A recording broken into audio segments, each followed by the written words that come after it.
In today's video, I'm going to teach you how to create a connection in Zoho Flow. If you're just getting started or looking to refine your skills, understanding how to set up connections is crucial for automating your workflows effectively. Let's dive in. First, you'll want to navigate to your Zoho Flow dashboard.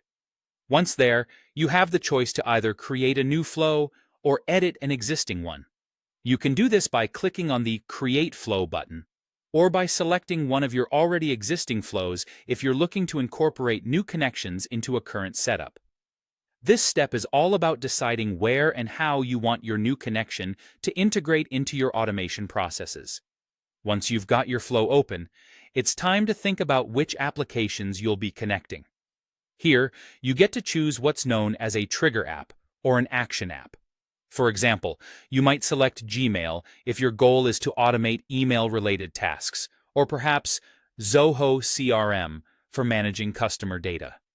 Slack is another popular option if communication is at the heart of your flow.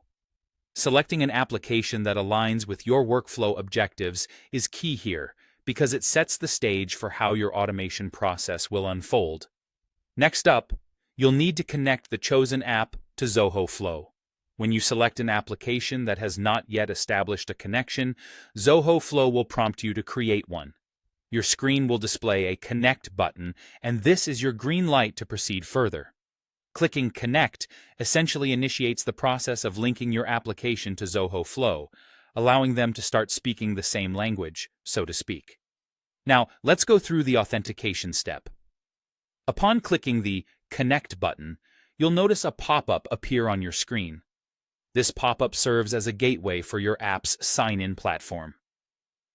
If you're working with Zoho apps, the process is fairly straightforward.